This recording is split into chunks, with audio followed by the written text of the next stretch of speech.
Hi guys, it's Kirsty. In today's video, I want to discuss a thought that some of us might have had, that my OCD is completely different to everybody else's. But before I go into that, I would just like to ask, please do subscribe by clicking on the subscribe button below in order to stay up to date with the new videos as they're released.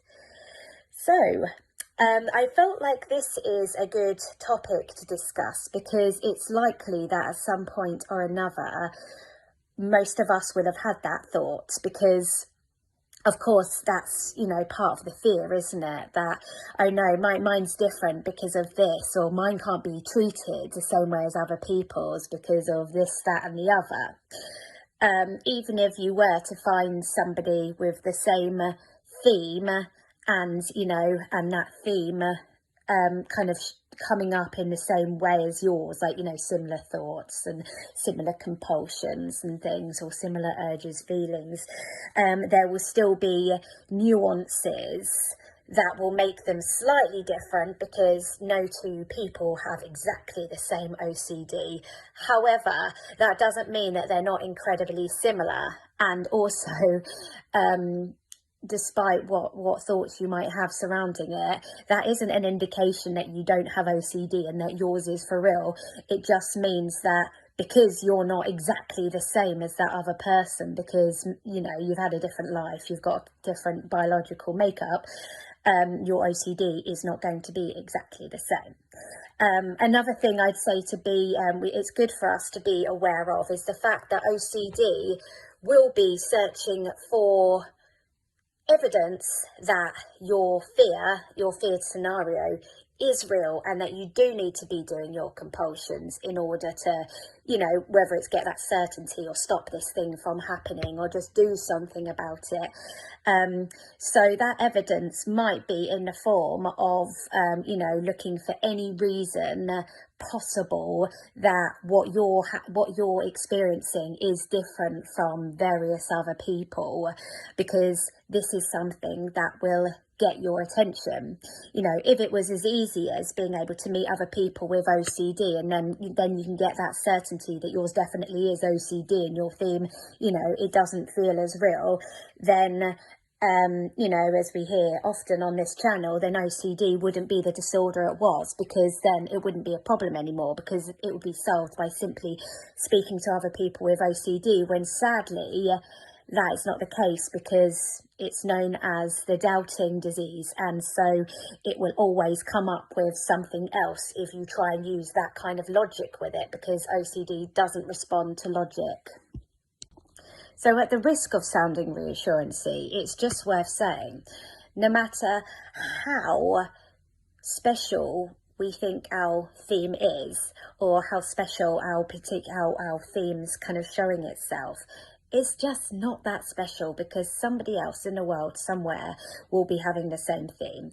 That doesn't, as I said, it doesn't mean that their OCD symptoms will show up in 100% exactly the same way. They might have had another theme that you haven't had, or vice versa. But somebody will be experiencing that theme. At some point, somebody will have been triggered by the things that are triggering you. And I won't keep going on about that, because I don't want to be giving reassurance here. It's simply, we need to be aware of this being part of the nature of OCD, that, rather than, being influenced by black and white kind of thinking and beliefs, OCD will go from one extreme to another. So it will not be satisfied by simply seeing somebody with, similar symptoms. It will want to find somebody with exactly the same kind of symptoms, and, how it's coming up, etc. And when you can't find that, when it does, which inevitably it will, find differences in other people's, and the different nuances within somebody's theme to yours, it would then make you feel like yours is completely unique again, because it's black and white.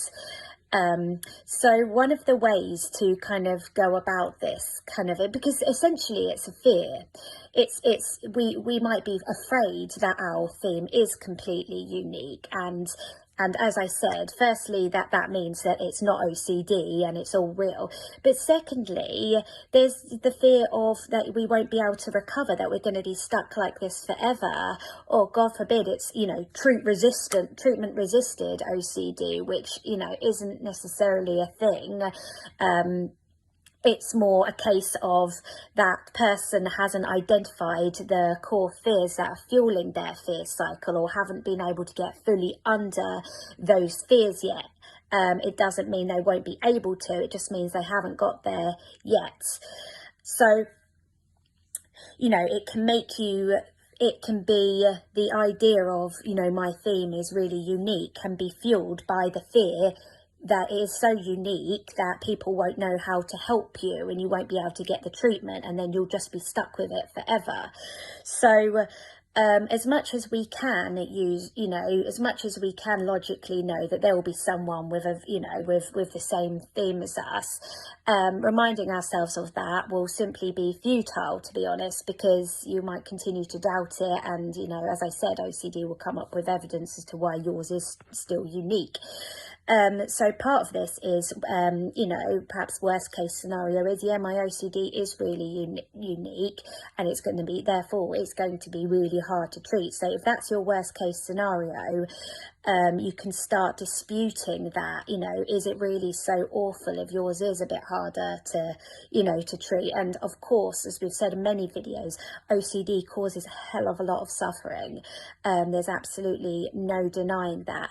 But working on our perspective around our OCD and having OCD and our suffering with OCD is as much a part of our recovery as working on our perspective surrounding our core fears that are driving our themes as well.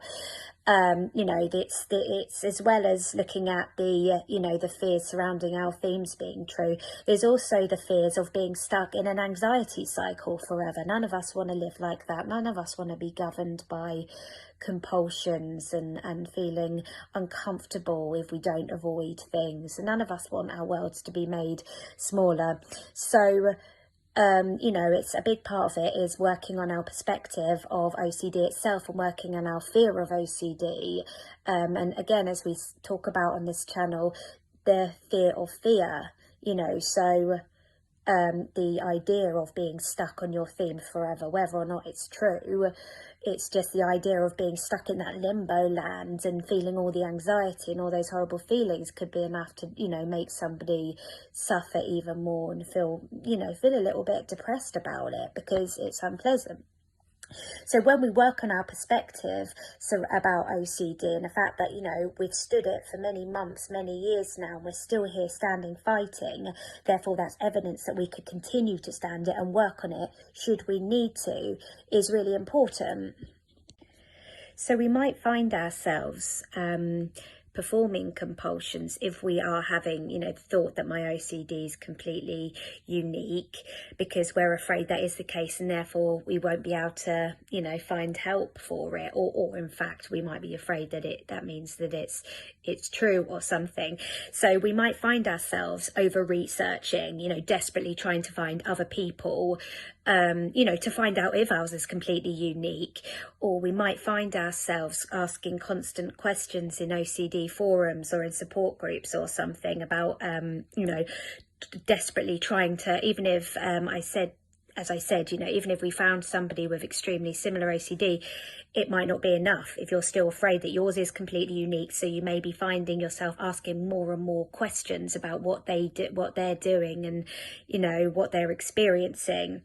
And when you find this, that you're asking, you know, all of these questions about it with a sense of urgency, that's when you know that you're probably performing compulsions surrounding it, because it's become a fear of yours that yours is unique. And, you know, whatever that means to you, where, as I said, whether that's it being real or being not treatable or you know, or something like that, it's when you know that perhaps you've latched onto that idea of it being unique, and perhaps you might want to start working on your perspective surrounding OCD, you know, OCD itself, and you know, bring down your fear of the idea of it being completely unique. But there's, you know, one thing I know, that there will have been certain points where we will be looking at other people's OCDs and looking at reasons why ours is different. It might be, oh, well, that person has had other themes and I've only had this theme, so mine's different because of that. So it's going to be, mine's unique in that respect because it's just been specifically on this topic. So it's either not OCD, or, you know, or it's just, you know, I'm so latched onto this, I can't get better. You know, or it may be the flip side of that. It might be looking at other people and being like, well, they've got only one theme, they can just work on that, or they've got a couple of things. Well, mine changes every day, so I'll never be able to, you know, I'll never be able to work on that. Mine's completely unique because mine changes every day.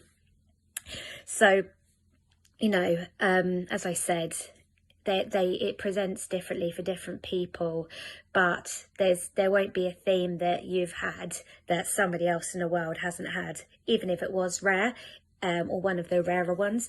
It still wouldn't be unique or individual or anything, you know. It won't be as remarkable as you might believe it is. So I hope this video has been helpful if you have had kind of similar thoughts of, you know, the idea that yours is very unique, and, you know, and if that does scare you for one reason or another, I hope this video has offered some, you know, insights into why we might be experiencing this thought perhaps latching, and why, you know, how OCD can make this feel all the more real, because obviously, you know, the spotlight's on looking for evidence to prove the things that you fear are true, but also how we can perhaps go about disputing in order to bring our fear down, of the idea of our OCD being completely unique as well, and what that means to us. So thank you very much for listening, and do take care. Bye.